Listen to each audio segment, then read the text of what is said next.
Hello students, welcome to Megha D classes. आज हम blood group के बारे में पढ़ेंगे। आप सभी बच्चों ने ब्लड ग्रुप के बारे में सुना होगा कि ह्यूमंस में जनरली 4 ब्लड ग्रुप होते हैं, ए, बी एंड ओ। बट उससे पहले थोड़ा सा इंट्रोडक्शन पार्ट हम पढ़ेंगे।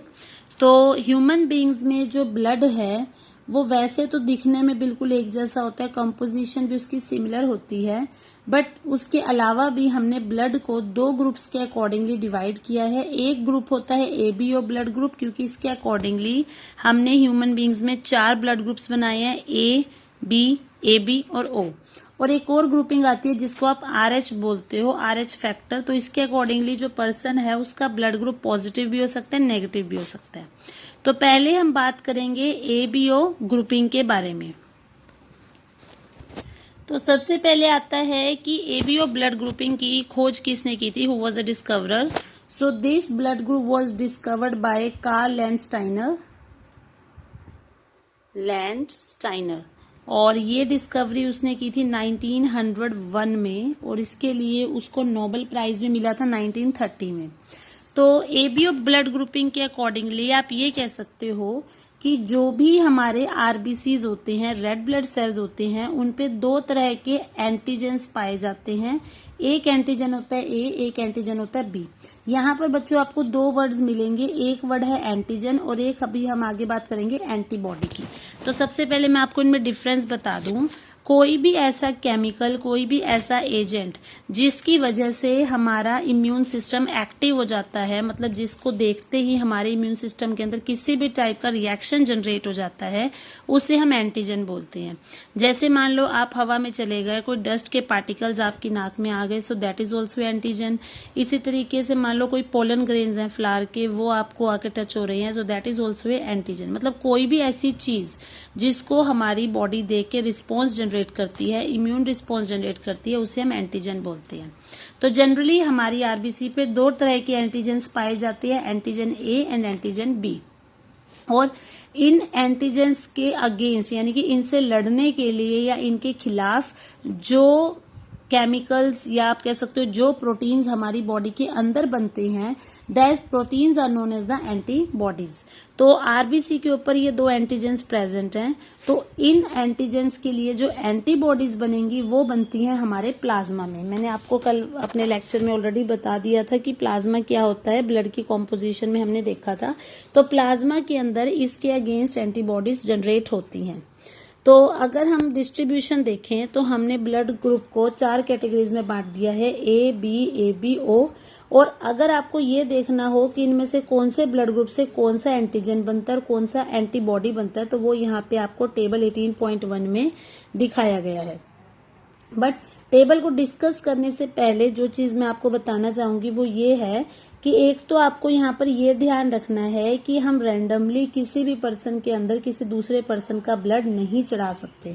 मतलब अगर किसी पर्सन को ब्लड ट्रांसफ्यूजन की नीड है तो ऐसा नहीं है कि आप किसी का भी ब्लड मिला और उसको चढ़ा देगा। सबसे पहले आपको डोनर यानी कि देने वाले के ब्लड को केयरफुली चेक करना होगा।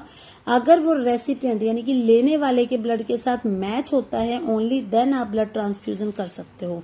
अगर मान लो आपने बिना सोचे समझे, बिना देखे जस्ट ऐसे ही ब्लड चढ़ा दिया, तो उसकी वजह से क्लम्पिंग होने के चांसेस रहते हैं। क्लम्पिंग मतलब क्योंकि दोनों ब्लड ग्रुप डिफरेंट हैं तो वो आपस में मिलकर क्लॉट्स बना लेंगे, गुच्छे बना लेंगे, जिसकी वजह से आरबीसी धीरे धीरे डिस्ट्रक्ट हो जाएगी और उस पर्सन की जान को भी खतरा हो सकता है।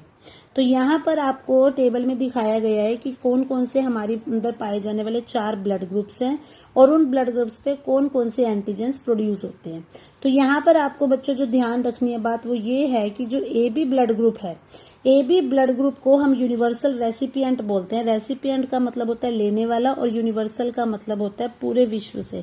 मतलब आप ये कह सकते हो कि एबी एक ऐसा ब्लड ग्रुप है जो पूरी दुनिया में किसी से भी ब्लड ले सकता है। मतलब आपको चेक करवाने की जरूरत नहीं है कि दूसरे पर्सन का ब्लड क्या है, चाहे वो ए है, चाहे वो बी है, चाहे वो ओ है या चाहे वो ए बी है। ए बी जो है वो हर एक से ब्लड ले सकता है। और इसी तरह से जो ओ है, ओ को हमने नाम दिया यूनिवर्सल डोनर, यानी कि वो किसी को भी ब्लड दे सकता है, लेकिन ले वो सिर्फ ओ से सकता है। ए बी ले तो हर एक से सकता है, लेकिन देगा वो सिर्फ ए बी वाले को ही। अब ऐसा क्यों, इसका रीजन क्या है? ए बी को हमने यूनिवर्सल रेसिपिएंट इसलिए बोला है क्योंकि वो हर एक से ले रहा है, तो इसका मतलब उसकी बॉडी के अंदर कोई रिएक्शन जनरेट नहीं हो रहा, और कोई रिएक्शन तब जनरेट नहीं होता जब उसके एंटीजन के खिलाफ कोई एंटीबॉडी ना बनती हो। तो यहाँ पे आपको ये ध्यान रखना है कि ए बी के ऊपर एंटीजेंस तो हैं, लेकिन उन एंटीजेंस के खिलाफ बनने वाली एंटीबॉडी मौजूद नहीं है, नील है। इसी वजह से कोई रिएक्शन नहीं होता और वो किसी से भी आसानी से ब्लड ले सकता है। ओ में एंटीजन तो कोई नहीं है, इसलिए वो दे तो हर एक को सकता है, लेकिन एंटीबॉडीज उसके खिलाफ है, इसलिए वो किसी से ले नहीं सकता। अगर वो किसी से लेगा तो रिएक्शन जनरेट हो जाएगा। एंटीजेंस नहीं है तो दे वो सबको सकता है, लेकिन वो ले सबसे नहीं सकता, सिर्फ अपने आप से ही ले सकता है। तो यहाँ पर आप बात आती है ए की। ए के ऊपर एंटीजन ए है। अब ए जो है वो भी या तो ए को दे सकता है, या वो ए से ले सकता है, या ओ से ले सकता है। इसका मतलब बी से वो नहीं ले सकता, तो इसलिए उसमें जो एंटीबॉडीज बनती है वो एंटी बी है। इसी तरह से बी में ऑपोजिट कर दो, बी के ऊपर बी एंटीजेंस प्रेजेंट होते हैं, बी से भी ले सकता है, ओ से भी ले सकता है, लेकिन वो ए से नहीं ले सकता क्योंकि उसके अंदर एंटी ए एंटीबॉडीज बनती हैं। तो इस तरीके से आप इसको याद रखोगे। तो मेन चीज जो आपने यहाँ पे ध्यान रखनी है वो ये है कि O is known as universal donor and AB is known as universal recipient. इसके बाद बात आती है RH ग्रुपिंग की। हो सकता है आप में से बहुत सारे स्टूडेंट्स को अपना ब्लड ग्रुप पता हो, तो हमारे ब्लड ग्रुप के पीछे हम पॉजिटिव या नेगेटिव का निशान जो मेंशन करते हैं दैट इज एक्चुअली में RH फैक्टर। तो ये RH फैक्टर या RH एंटीजन क्या है? सबसे पहले जो ये RH एंटीजन है इसे रीसस मंकी, ये मतलब मंकी की एक वेराइटी है, एक जीनस है, उसमें डिस्कवर किया गया था। तो जिन लोगों के आरबीसी के सरफेस पे RH एंटीजन प्रेजेंट होता है उन्हें हम RH पॉजिटिव बोलते हैं, और जिन लोगों के आरबीसी के सरफेस पे ये एंटीजन नहीं पाया जाता those are known as RH negative. 100 में से लगभग 80-85% लोगों का ब्लड ग्रुप पॉजिटिव ही होता है, सिर्फ 15-20% लोग ऐसे हैं जिनका RH नेगेटिव हो। अब सपोज करो अगर कोई पर्सन का ब्लड ग्रुप नेगेटिव है और उसको हम पॉजिटिव पर्सन का ब्लड दे देते हैं तो क्या होगा? RH एंटीजन के अगेंस्ट एंटीबॉडीज बन जाएंगी, तो उसकी वजह से एलर्जिक रिएक्शन हो जाएगा और दिक्कत हो सकती है। तो इसलिए ब्लड ट्रांसफ्यूजन से पहले RH ग्रुप को भी मैच करवाना बहुत ही ज्यादा जरूरी है। RH इनकम्पैटिबिलिटी का एक केस सबसे ज्यादा देखा जाता है अगर मान लो कोई लेडी है, उसका ब्लड ग्रुप नेगेटिव है और वो प्रेग्नेंट है, लेकिन उसका जो बेबी है, उसका जो फीटस है जो उसके पेट में है, अगर उसका ब्लड ग्रुप पॉजिटिव हो जाता है तो that is a cause of concern. क्यों? उसमें क्या होता है, अगर वो लेडी फर्स्ट टाइम प्रेग्नेंट है तो फर्स्ट टाइम प्रेगनेंसी में तो उसको कोई प्रॉब्लम नहीं होती, क्योंकि प्लेसेंटा की वजह से माँ और बच्चे के जो ब्लड है वो आपस में नहीं मिल पाते। तो चाहे मदर RH नेगेटिव है और बेबी RH पॉजिटिव है तो भी कोई प्रॉब्लम नहीं है।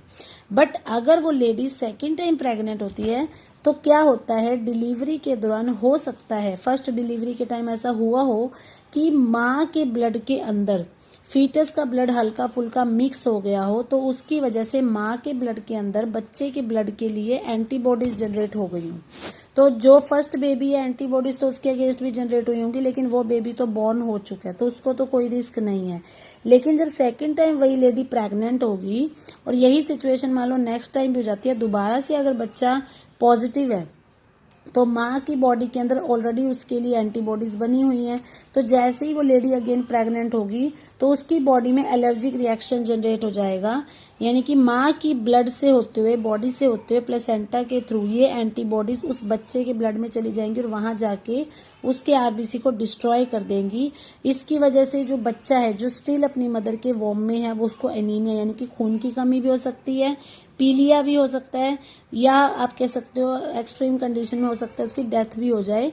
तो इस कंडीशन को हम बोलते हैं इरिथ्रोब्लास्टोसिस फीटालिस। तो इसलिए इस सिचुएशन को प्रिवेंट करने के लिए नॉर्मली यही रिकमेंड किया जाता है कि अगर किसी मदर का RH ग्रुप नेगेटिव है तो उसे अपनी फर्स्ट डिलीवरी होने के बाद ही anti-RH एंटीबॉडीज का इंजेक्शन वगैरह लगवा लेना चाहिए, ताकि जब वो सेकेंड टाइम प्रेग्नेंट हो तो उसके दूसरे बच्चे की जान को रिस्क ना हो। तो यहाँ पर मैं आपको रिपीट कर दूं कि इस कंडीशन में पहले बच्चे को कोई दिक्कत नहीं होती, क्योंकि पहले बच्चे का ब्लड माँ के ब्लड के साथ मिक्स नहीं हुआ होता।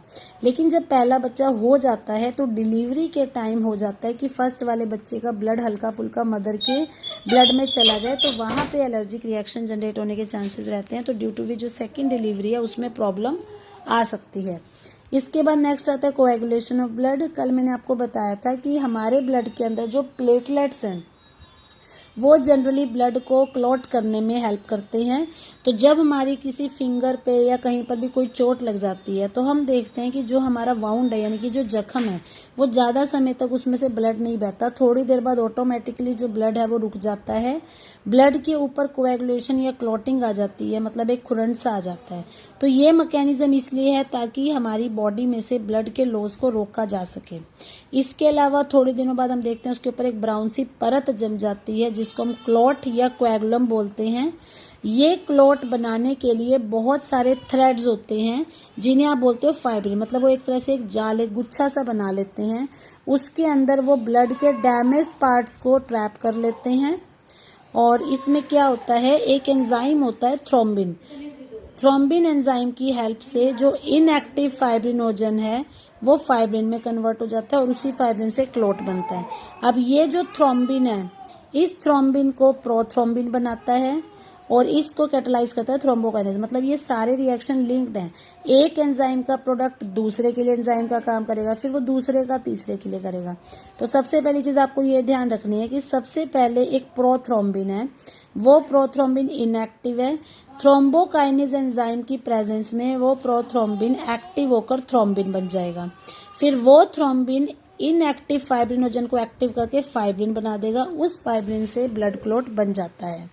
तो इसको हम बोलते हैं कास्केड प्रोसेस। मतलब जब एक रिएक्शन के प्रोडक्ट दूसरे रिएक्शन के लिए एज एंजाइम काम करते हैं, मतलब कोई चीज इनएक्टिव है, अगर पहले वाले का प्रोडक्ट उसको एक्टिव बना रहा है, so that is known as a cascade.